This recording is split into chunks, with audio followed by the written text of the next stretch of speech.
Lead Girl, the BWEL podcast is your dedicated platform for amplifying the voices of Black women in various roles, whether you're a teacher, school leader, higher educational professional, or educational consultant.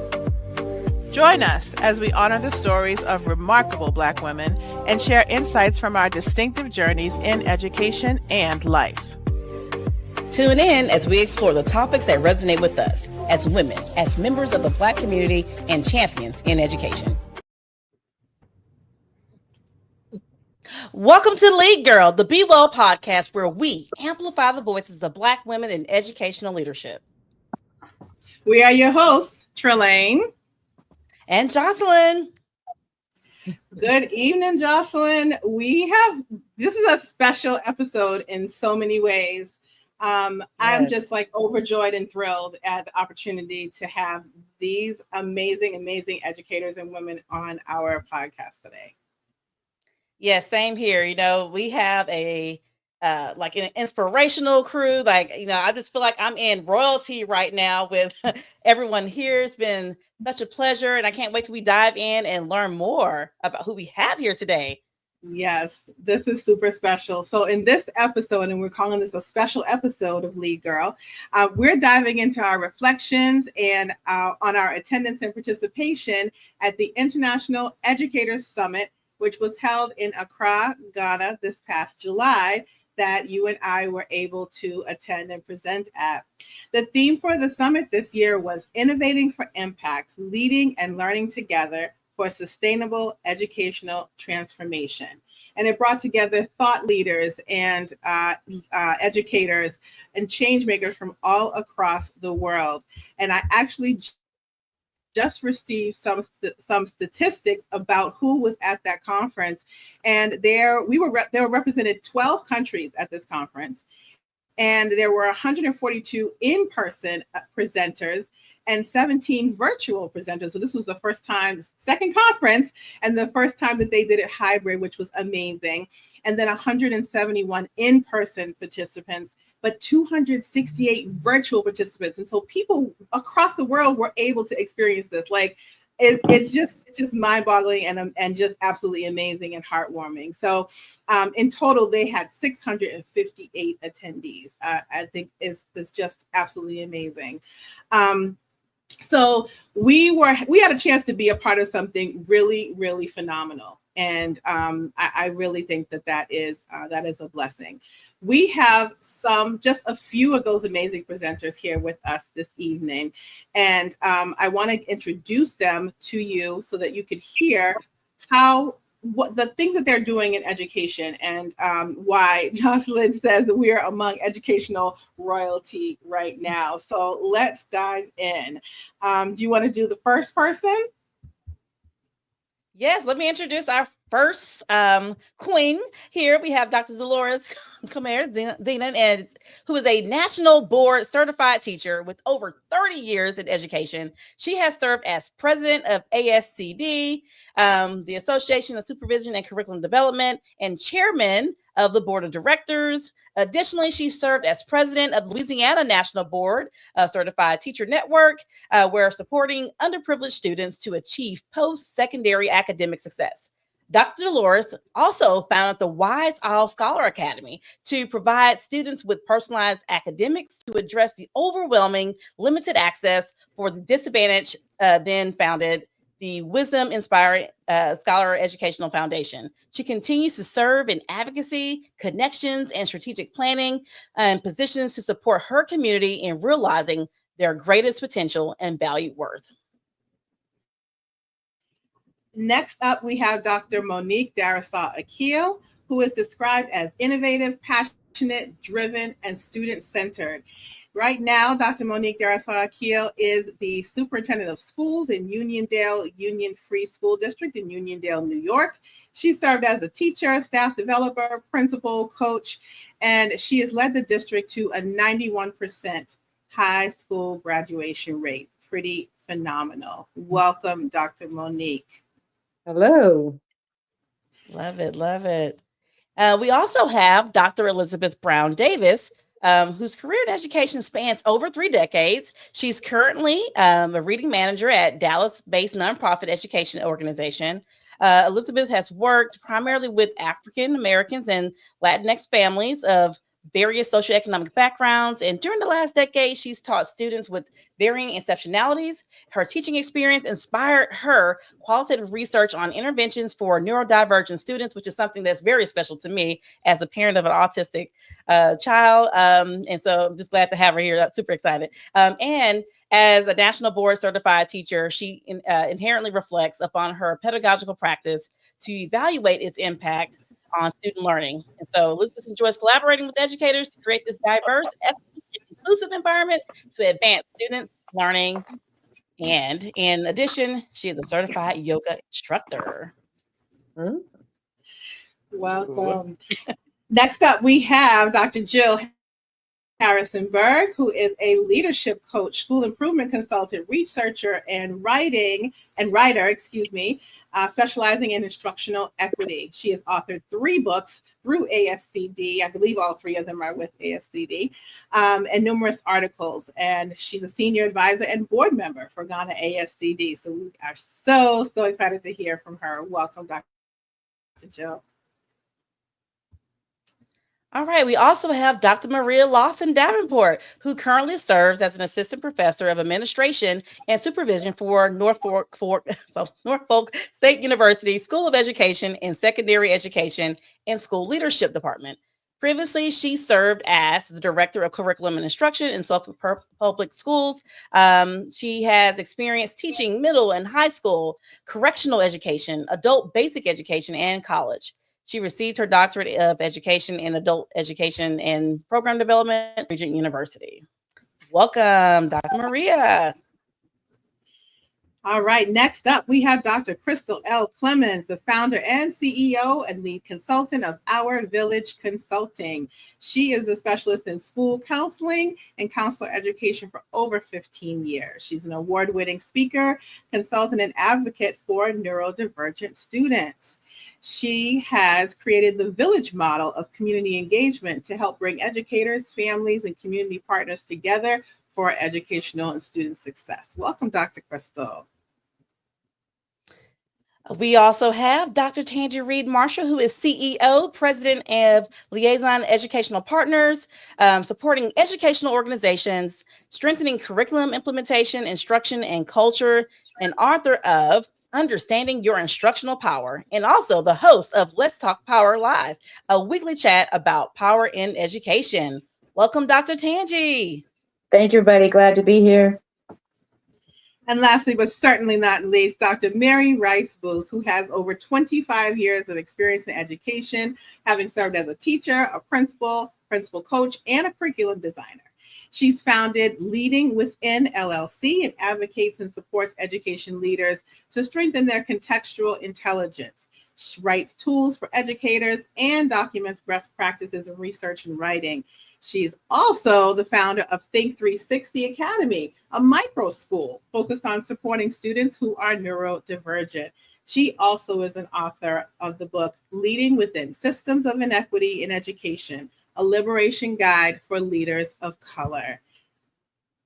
Do y'all see now why we are just over the moon at having these women in the house? Though that list of accomplishments, is like none other. So we're going to get in this conversation with you. Welcome to each and every one of you. And thank you so much for taking the time to be with us this evening. Yes. So, yes, well, Jocelyn, you're going to actually, I'll kick it off. I'll kick it off with Dr. Jill. So, Dr. Jill, we really would love for our audience to know sort of what inspired you to even start working with Ghana ASCD and, putting together this International Educator Summit. How did this come about? Mm-hmm.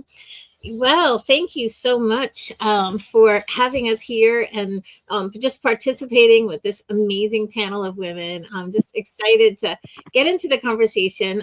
But as you say, to help frame it, I wanted to just be able to tell you a little bit about how the IES began. In 2019, I was visiting Ghana with my family for the year of return, just a sort of vacation with my family. And some folks I knew at ASCD said, hey, you really got to connect with Charles Yaboa. He's this amazing educator who has started an affiliate of Ghana ASCD, the only affiliate, the only active affiliate on the African continent. And he had started that in 2017. So when I went in 2019, we ended up connecting, and we planned. We recognized a gap in leadership development in the country, and we organized a major leadership conference for April 2020. So we had the conference center downtown in Accra all rented out and presenters picked out and all kinds of things. And of course, that didn't happen. In fact, it was serendipitous because we were able to use the enforced slowdown of our work during the pandemic to attract some really strong partners and partnerships with the Ministry of Education and others to develop some really powerful leadership learning throughout 6 of Ghana's 16 regions, and to begin to really build to better understand the educational ecosystem. And that allowed us to recognize two things. One is that a conference was needed not just for educational leaders, but for all types of educators. And second, it also helped us to recognize that there didn't yet exist in the country a culture of recognizing the expertise within the country. As we were developing a leadership development program, there weren't a lot of quality materials that were being published, or whether podcasts or videos or books or articles that were practitioner friendly from Ghanaian educators. There's a lot of expertise, but there's not yet a culture of doing that. And so that was our second realization, is that if we could partner with members from the diaspora, members from all over the globe, educators who would be willing to come to Ghana and be a part of an international educators summit, that we might be able to stimulate and encourage more of a culture of Ghana to grow its own expertise. Obviously, we're not trying to bring in more external expertise. Ghana is a country that already had its years of colonization, and we're not trying to neo-colonize either by bringing in external expertise. But by having people come to the conference and partner and model and inspire and mentor and encourage, we are really starting to see a growing cadre of Ghanaian educational leaders who are willing to publish and join podcasts and write books, etc. That's really going to help take Ghana to the next level. Oof. Yeah. I love that. I love that. Yes, yes, yes. I see that Dr. Laura's giving snaps. Yes, yes. And so, with that, I guess we can kind of move into, everyone else. We all found out about this opportunity to be a part of this amazing experience in so many different ways. And so, next question we're going to ask you guys is, like, what inspired you to participate in the IES Summit in Ghana, and whether you were an organizer, a presenter, or a panel leader, or just going just to experience it for yourself. And so we can start with Dr. Elizabeth. Can you start us off with what inspired you? Yes, hello. Good evening, everyone. Thank you for having me. I am certainly honored, humbled to be here. I certainly thought it would be just exhilarating to be part of an educational conference on a global level. It was my first trip to Africa, and I knew it would just be a tremendous experience. We've all experienced presenting in conferences around the United States. And I just knew that this was going to be some type of experience in 2024, I'm speaking about, with Ghanaian educators. And that's exactly what happened. I met so many educators. I had a chance to collaborate with someone that I just met. And we had like-mindedness around wellness. So I just thought that was tremendous. I came back in 2024 to the United States, and I felt so connected with my kindred spirits, in Africa, and with Ghanaian educators.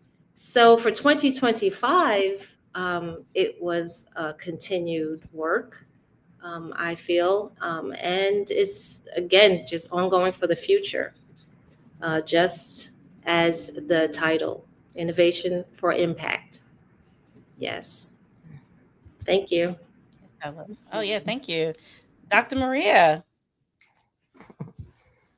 So, full disclosure, I actually found out about it through LinkedIn, and Dr. Trelane had posted it. And I said, oh, this looks really interesting. And I've been a member of ASCD for years, but I did not realize there was a Ghana ASCD. And so that kind of sparked my interest. I had already planned to travel to Ghana at some point in the next few years. And I said, well, if I go to a conference, that might spur a little bit on. And I'm already an educator by trade, so why not go and learn. And I think that it was the community there that I was looking forward to. And that was my first trip to the continent as well. So it was all around a holistic experience on the education and career side, but also just personally to have that experience. I love that. I love that. Yes, Dr. Dolores, since you're a staff guest, go ahead and snap us in. Well, I'm loving everything that and I'm so excited to be here. Absolutely, like bursting with it. And everything that everyone said is so on point. What a rich experience, right? And even as when I became president of the ASCD, my first thought was, wait a minute, we have affiliates across the globe, and we're always having conversations locally in the United States.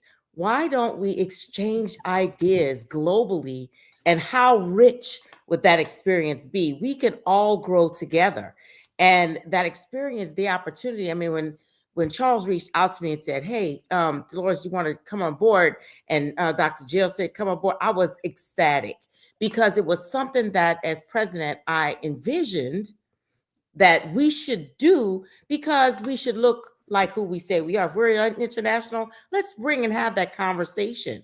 We could learn from so many people. And oh, wow, 12 countries, that's amazing and incredible. And, Dr. Jill just heads it up, and Dr. Mary just, gets the writing in there, and everybody's has their part, and just this wonderful stuff that Dr. Monique is doing. And I'm gonna let her talk about it, because I'm telling you, she's like off the charts on it.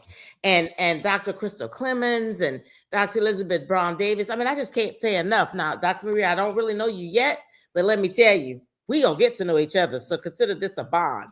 And Dr. Tanvi, she was dancing last year, y'all. It was just a wealth of experience. It wasn't just a movement. It was an experience. It was an opportunity to be in the space. You just had to be in the space. So when they said you're coming, I'm down. I was ready to book my flight. I was ready.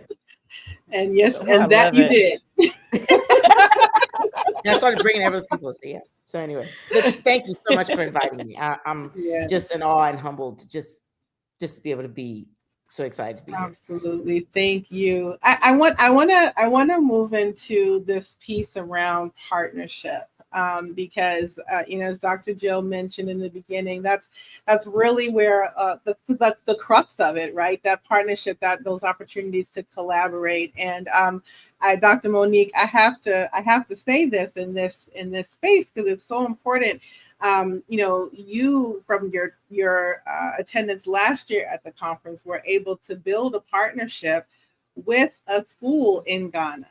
And I was able to actually be a part of you meeting and going to that school and engaging with the leaders and the students there in such a beautiful, beautiful way. And I would just love for folks to just hear a little bit about, what did that partnership experience mean to you through the connection that this summit was able to make. And then, for the other ladies who haven't had a chance yet to think, sort of also think about what other ways of partnership has shown up in your engagement in this summit.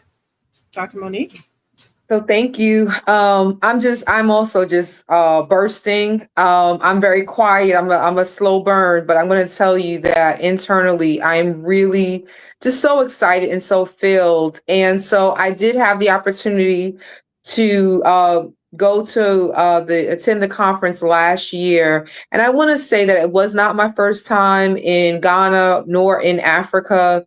But what made this experience stand out was it was an opportunity for my professional passion and lifelong work to mirror and to meet, I dreams that I never thought that I would have, right? To be in this space where my ancestry, my career, my passions, my sense of self all intersected, just made it so much more fulfilling. And so the thing that I think makes this conference stand out is when you travel anywhere, a lot of times when you're interacting with people who are native to that place, it's in a commercial sense, right? And sometimes there's a resource difference, but in this space, we were all equals, we're all educators, and it really was a knowledge exchange as opposed to, I have a service to sell you, or that you have a service to sell me. So I think that's what made this conference stand out. And so last year, I really looked and I listened, I thought about scale, sustainability, and also impact. And I used the opportunity to really make lifelong connections with some of the educators there. And one of them, we just stayed in contact and we said, we're going to have a partnership with our schools. And I engaged two of my principals and we thought about what would be the best way to do that. And we connected around a literacy project where our students and the students in Kumasi, which is about 5 hours from Accra, also, it's a public school, not a private school. So as you're learning about different educational systems, the public schools are the students who probably have the least resources of all in Ghana. And so we wanted to work on a knowledge exchange around this shared literacy project. And so our students read the same book, Tar Beach, by Faith Ringhold. And we use that as an entry point to talk about culture, traditions, and ideas around home. And so the students in my school district come from Latin America, Africa, the Caribbean. And so they were able to talk about their traditions and learn about the traditions of the students in Kumasi. And so we've been working using all different types of technology, WhatsApp, Padlets, Google Meets. We've been addressing some of the technological barriers, and our kids created projects, written projects, and our students actually created a quilt that's like the quilt in Tar Beach. And so when we got to go to Kumasi and Dr. Trelane was with us, we actually presented that quilt to the students and the parents and the village elders. And it really was a whole full circle moment. And so the only thing I would just say is that if you go, and I think that's what Dr. Yeboah really stressed, if you go and you just take this experience for yourself and it's just a trip and you got to visit, then you missed your moment. You missed the whole purpose. It really is about how do you bring this experience back to your own context, and what are you leaving in Ghana that's going to create a legacy and spark more innovation. So that's like a brief highlight, not so brief, but I'm just encouraging everyone, make a partner, just find a way to keep this momentum going. Thank you so much. So much richness. I think that's the word for tonight. In that, Dr. Mary, I mean, you have been leading the charge with this is it called a journal, the Renew Ed. Talk to us a little bit about that in terms of partnership and collaboration. Yes. First of all, good evening. Great to see y'all and be in company with everybody on the screen that I all admire and love to connect and work with. So, I had first of all, I wanted to just acknowledge Dr. Jill, because she's the reason why I even got on this train. It's because she was a fellow ASCD author.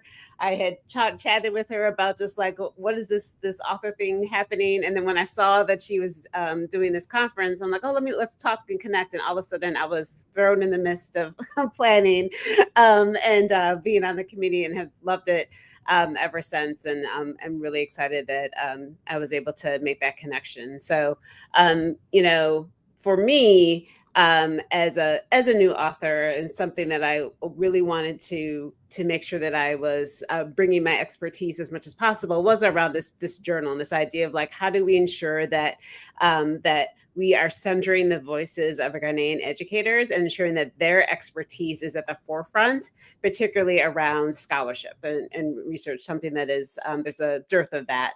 And we wanted to make sure that is first and forefront. And so being able to kind of be one of the editors in this process has been extremely exciting. And also being able to really encourage cross-continent collaboration through writing. I know, just to add on to what Dr. Monique was saying, I've gone to a whole lot of conferences, either as a presenter as well as attendee. And this is probably the first conference that I went to where the connection that I made with the Ghanaian educators is like, it continues. Like, my WhatsApp is always going. It's been going for the past year. It continues to go in regards to that connection. And so being able to encourage folks and being able to say, you have so much for me. Again, when I was presenting, I just created a space for like, tell me about what's happening. Tell me, what does it mean? It's, I have this book that I wrote about leaders of color. It had a whole different meaning in Ghana, right? And kind of like, how do I really engage that and understand? And so the journal just allows that expertise to come first and foremost. And we've been able to, our first journal, have really centered Ghanaian educators in their experience. And then this second one that's going to end of this month. Submissions are due, just a little plug there, August 29th. Put in your submission. But we've already have close to a dozen submissions so far. And to see that probably 90% of them, again, are Ghanaian educators who have taken the second year as an opportunity to kind of share their stories this time, and are now bringing that to print. I'm really excited about what the second issue is going to look like, and we're going to continue to build moving forward. And that is absolutely wonderful. I'm so looking forward to reading the next one.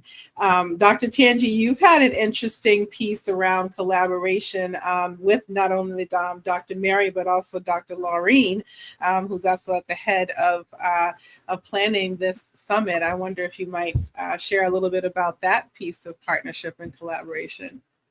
Yeah, it's been really exciting for the three of us. Mary and I met a little while ago.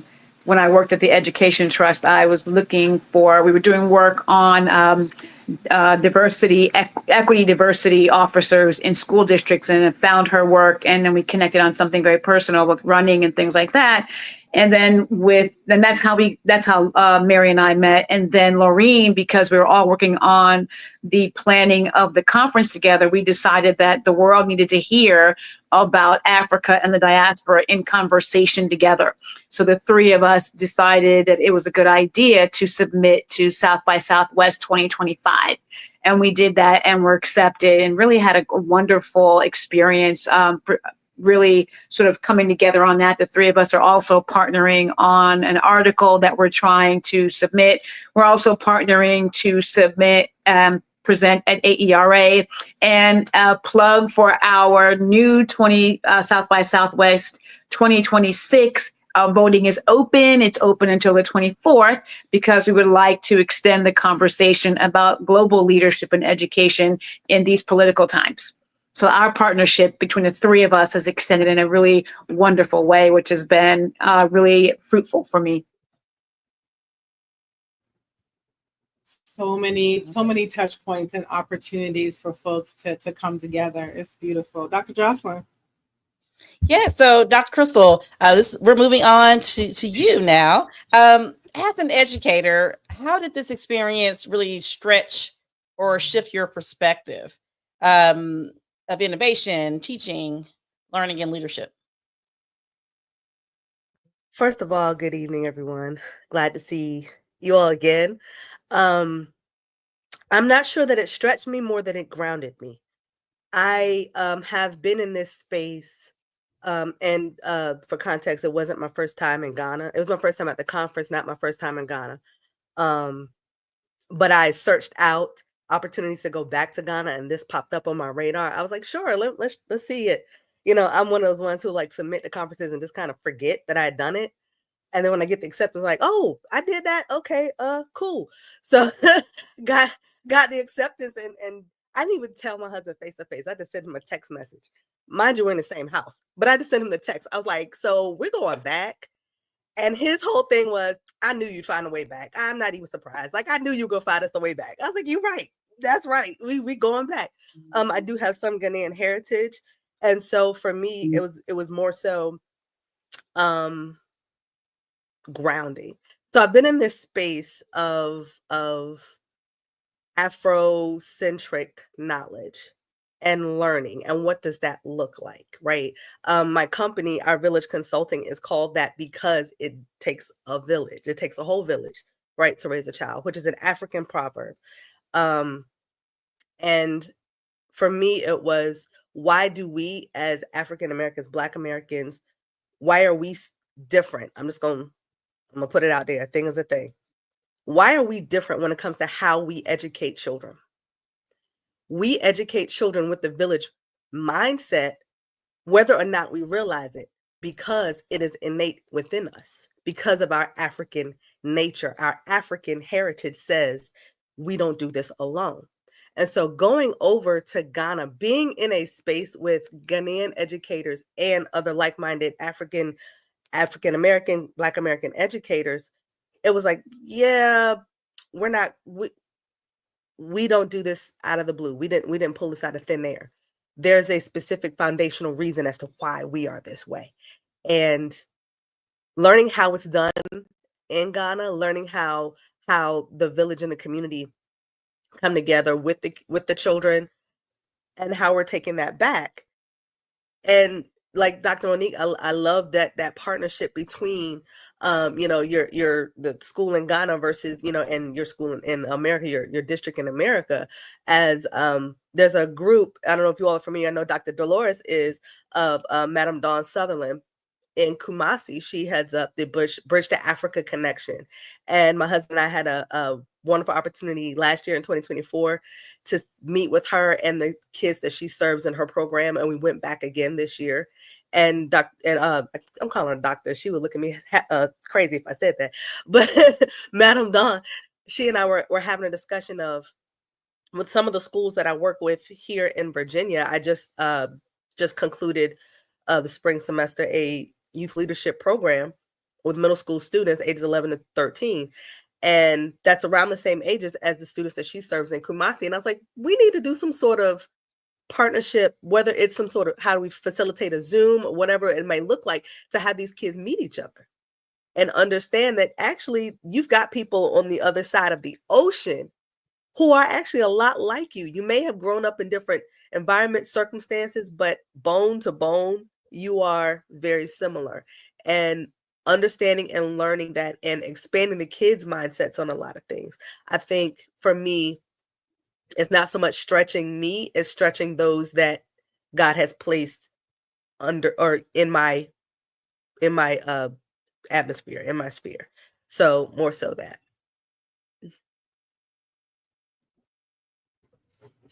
Wow, that is wonderful. I mean, all of the gems that just keep coming up. and the ways in which, you know, innovation and leadership and even just our own touch points, right? So I was able to present a workshop this year. Jocelyn presented a workshop and co-presented a workshop with someone that she met last year at the summit. And so all of these different opportunities for us to stretch ourselves, to ground ourselves. I totally love that piece in the work that we're doing in our context here in the United States. And so I'm curious to see if maybe you can go with me here for this one. You know, in terms of our own leadership, you know, I try to be super duper reflective about how I move in my different leadership moves. And I'm curious to know if there's anything that you know specifically that has shifted in your work, whether you are a consultant or whatever it is that you do. Just one thing that maybe having been involved in this summit just shifted for you personally and maybe even professionally. Just kind of a quick hit. Dr. Maria, anything coming up for you? So for me, I think it being in higher ed, I think the greatest, and at a HBCU at that, the greatest connection that I made just meeting different educators, and I think it was Dr. Crystal who said their education is the same in the way the things and the issues that we have are not unique to us anywhere. And looking at the educators that are coming up, which, you know, we know there's a shortage of educators coming through in America here, but I'm seeing a connection and made connections with others to bring students to the conference next year. I think that people who are in pre-service preparing to be educators need to experience the range of global education and to see that some of the solutions that are going on globally can be brought back here and vice versa. In addition, just experiencing and grounding them as an African American educator, because most of my students are African Americans, in the continent and in their culture, bring a different perspective into the classroom moving forward. I think about myself as a new educator. If I had had that grounding while I was a pre-service teacher, how much different I probably would have been having had that experience. And so that's the greatest connection that I'm looking forward to partnering and bringing, you know, young students who are just beginning to learn about education to the continent and to the conference next year. So needed, so incredibly needed. Who else would like to jump in on that one? I would, and I would just say that, I'm sorry, go ahead. Go ahead, Dr. Dolores. Dolores. Go ahead. No, go ahead. You're good. What I was going to say is around just a reaffirmation, not necessarily a shift. And I think that we can't separate who we are, you know, the fact that we are Black, we are women, and we are educational leaders from the context in which we come and the context in which we're trying to navigate right now. You know, how many Black women across our country have lost their jobs? And so when I look at a government that we're in right now that's really trying to erase history and facts and select which books we should read, you know, it really raises a call to action for us to continue to educate ourselves about our history, our current, our present, and to seek out knowledge and know that we're part of a global community as opposed to a minority. So I think that if nothing galvanizes you, you know, in a time where you can feel very hopeless, it's going out and knowing that we're not alone. There's so many people who are, you know, like-minded that want to do the very important work of advocating for our youth and making sure that they can continue to think critically and they will not be censored. So I think that going there just reminds me like this work is too important and that our voices cannot be silenced. Absolutely. So, and I'll just bring to that, yes, you know, and to many of the words that were spoken this evening by everyone, the word that comes to mind is empowerment. You know, we speak about being empowered, but then to sit on that soil, to communicate with people who are like us And we're thinking they're different, but they're more like us than we realize. We have so many things in common. And as they bring and feed our spirit, we in turn can feed their spirit. So the exchange for me is it's empowering. It's powerful. I mean, we could say it's spiritual, but at the same time, the opportunity to bring back home to the United States, what it is that we've learned. And I've been able to, now I'm back in the classroom, to be able to share that with our children who don't feel like they belong, that sense of belonging. So, and like Dr. Crystal said about the connection with Madam Dawn, and we both have that connection with her, and actually have talked about a partnership again with her students and with us in the U.S. So our connection goes almost beyond just her education circle, but in other things that she's working on in her community. So as we work and do these things with our foundations and the things that we're doing here and the work that we're doing, even the articles that are coming out, yes, we have Ghanaians who are reaching out to us, but more importantly, not just Ghanaians, but other countries who are in this conversation, innovating for impact. And we are realizing that we're more alike than we are different. And we are coming together as a powerful resource for the world.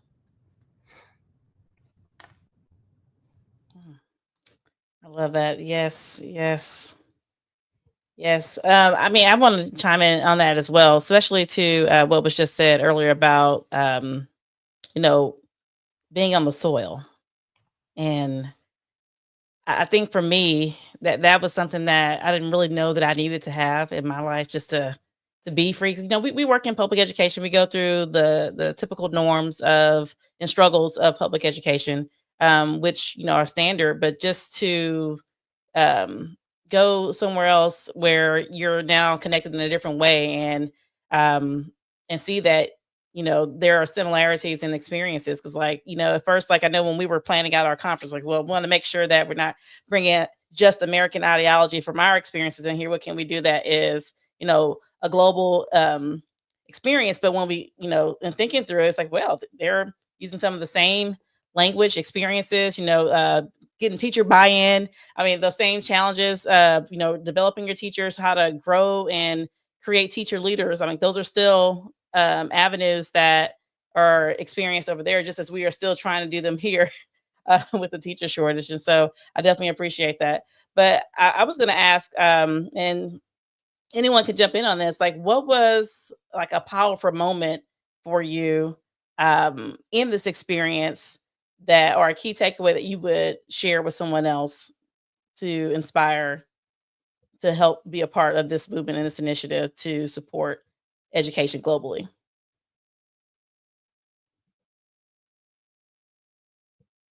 I think I'll jump in here. I'm jumping in because I had another international experience earlier in the summer. So I spent a few days in Hungary at another international conference that was focused on intercultural education. And what I would say to people around the world is that the degree to which education is going to be what it's meant to be is going to require us to take an intercultural framework towards it.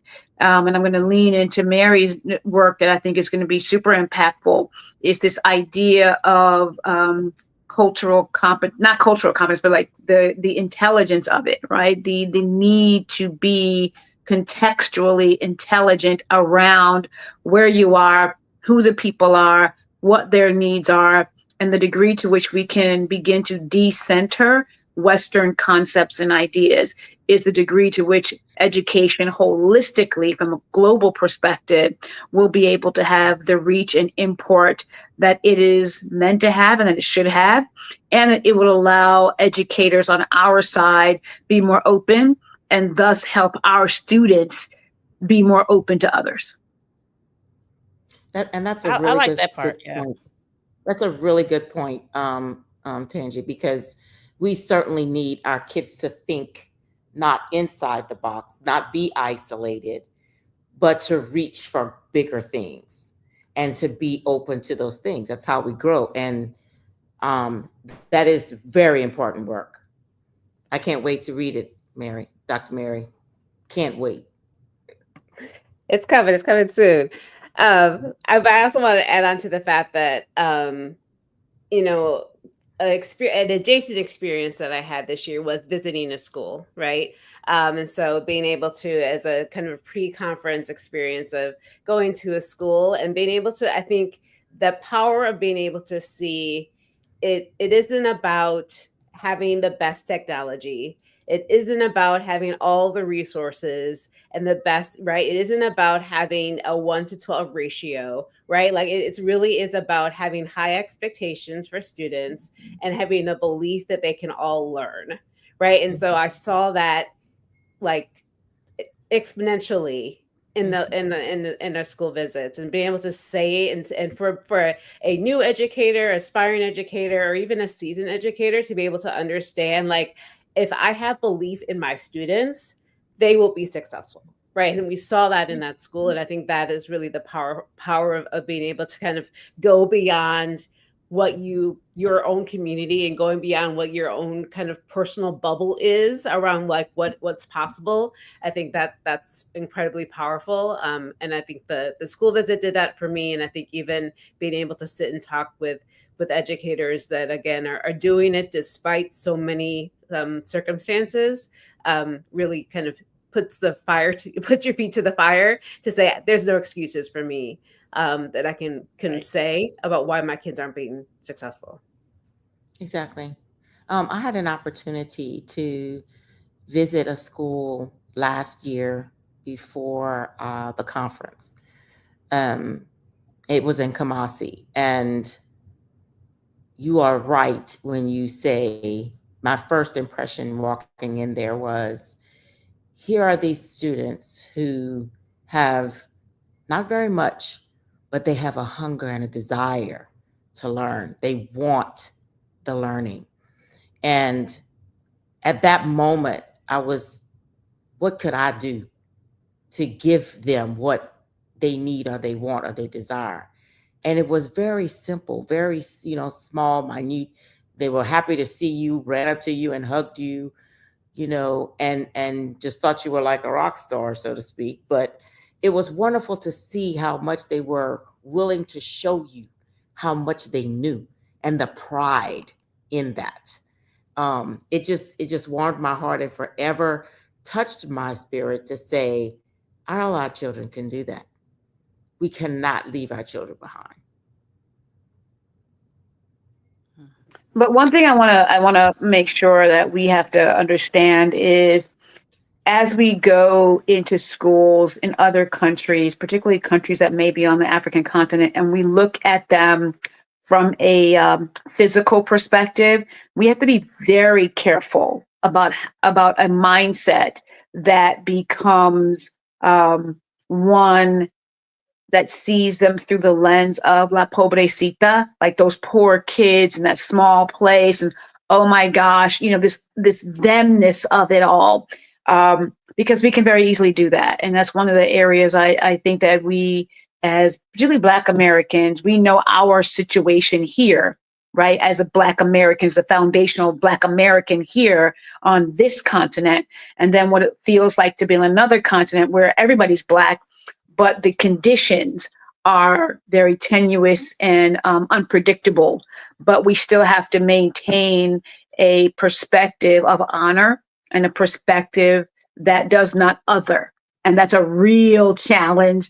That's a real challenge. And we've got to be super careful about how we do that. Yeah. I will use the words of Dr. Jill Harrisonburg. Dr. Jill Harrisonburg, who says we are not going there to fix. We are going there to learn, impart, and receive and exchange. So well said. I'm just glad this subject was brought up. And I just want to add, thank you, Tangi. And that is a process. That is not an overnight, no matter what. I think educators always have to look within themselves. It's a whole process. And that's some work. So thank you for bringing that up. But it's not like you can click it on or off. And I think when we don't talk about it and we just expect and think that, someone can, an outsider, come into a space or a country, or um, it really is a psychological process. And so thank you for bringing that up. Yeah, I would like to add to that again. Yes, thank you, Dr. Tandy, for bringing that up. That deficit mindset has been so ingrained in us being in this country that, I mean, whether or not we want to admit it, we look at our own students that way. We always kind of have. Like, it's been ingrained in us, you know, what do they need? What do I need to give them? What do I need to provide for them? What are they missing?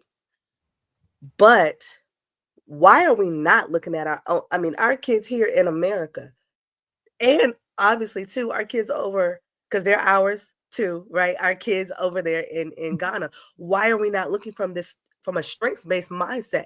And I when I speak in different places, I tend to speak on the topic of cultural wealth and how us as Dr. Terry Yasso, about 20 years ago, she developed the theory of cultural wealth theory, which says that we as quote unquote marginalized folks actually have 6 forms of capital wealth that we have at our disposal all the time, but we don't always see it because we've been steeped in this culture of deficit-based thinking. But she named 6 that we are, very much have at our disposal all the time. And those 6, I'm not gonna go into 6 because I'll go into it and I'll go off on a tangent. So I'm not gonna do that. But I'll just say one of the 6 that we are exercising here right now is social capital, because we're looking at who's in our network and what can we do, not just our network here in America, but also our networks in Ghana and abroad and other places to help with, not just help them, but them help us, because we need help. Like we've been in this Western mindset so long, sometimes we don't know which end is up. And we need other folk to tell us, actually, let me hold up the mirror to you. And this is something, like Dr. Elizabeth said, is a process. And it's the old. I grew up in the church. I'm just gonna put that out there. I grew up in the church, and this is the old church song: "Sweep around your own front door," and bridging these, crossing the oceans, and making these connections with folks in other cultures is going to help us sweep around our own front door. And part of that, a huge part of that, is understanding the deficit mindset that we've been steeped in for so long, and how we need to break out of that. I'll just add that Like you said, grounding. Yeah, one of the changes we made between the 2014 summit and this year, as we really noticed this last year about, in particular, folks coming from the U.S. Again, last year, I think there were people from 14 countries, and there was just some people had experience in the continent and others who hadn't.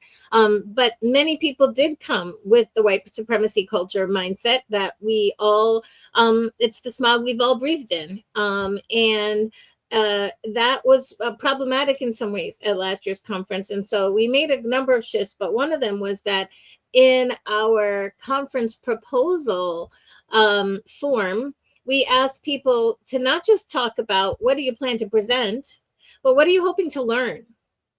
And that was really enlightening.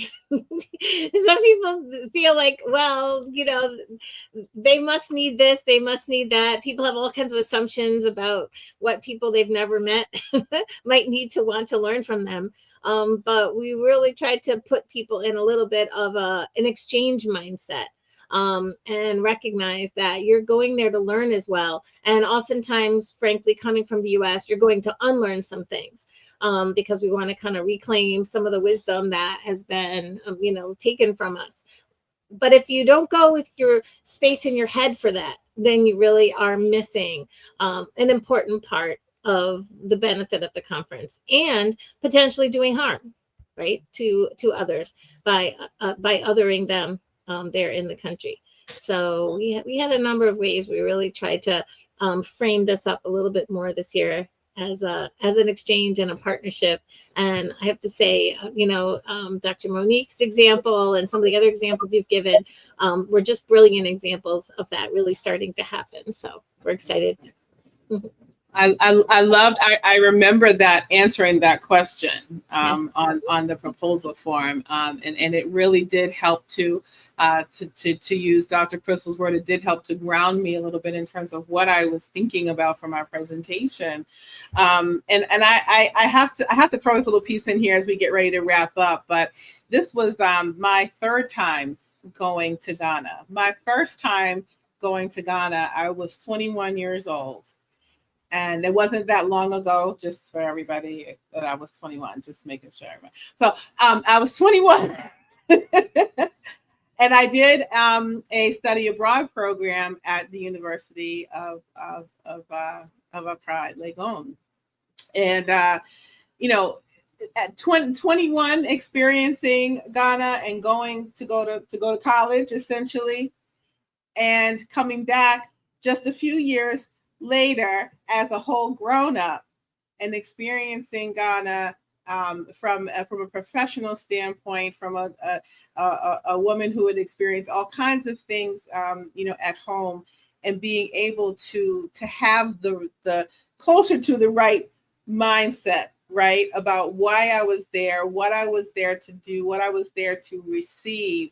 It really did round out the experience for me in ways that I don't even think that I really thought that it would do.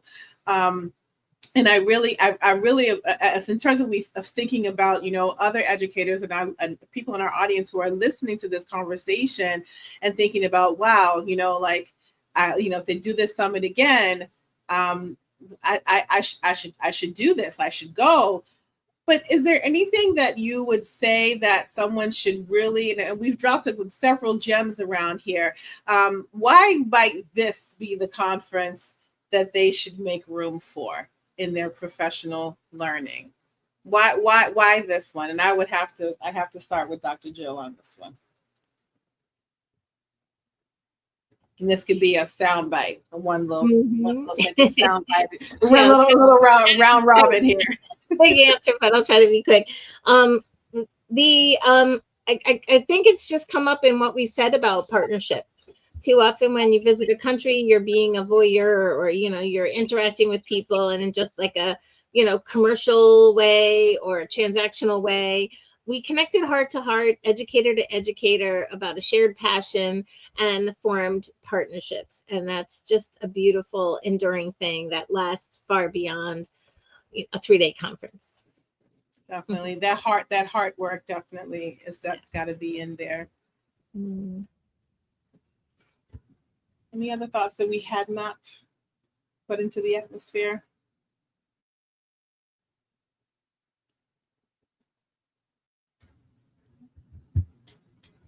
It's an opportunity for personal growth, not just professional.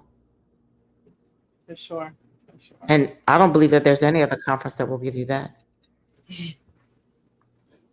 How about the food was the best that I've ever had at a conference? I've never had plantain and boiled provisions and fufu at any conference, and the finest men dancing in front of us to start the day. Can I say that, sisters? Am I out of turn? You said it, though. I said it. It's nothing wrong with that. So we had a time. And I think we made family for life. When we came back the second time, it was a family reunion. It was not just conference. All of us who are on the line, all of the Ghanaian educators we met, it was a family reunion. And that's cross ethnic lines, that's cross racial lines. It was a family reunion. You're not going to have that anywhere else.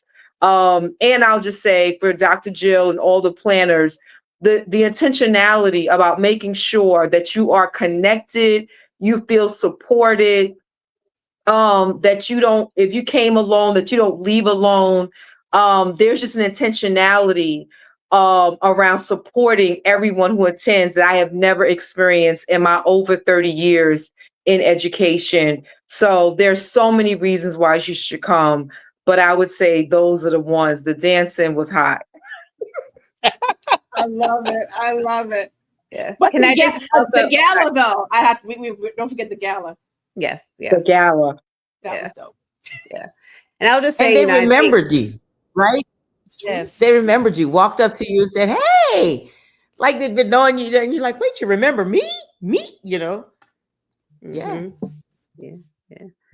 Yeah, I mean, I think right, Dr. Charles Yeboah started the day talking about the, you know, using the African proverb, you know, if you want to go fast, go alone. If you want to go far, go together, right? And I think that is something that from first year conference to second year conference beyond is not just a phrase, but that we actually live it through being part of the conference. And so I think that is something that, again, I haven't experienced the level and depth that you know the IES brings anywhere else. And so really, if you want to be able to build your community and be in community and not just be in a cold conference room, a hotel, but actually kind of use, you know, be able to really actually live and breathe that word community. I think that's what IES brings to you.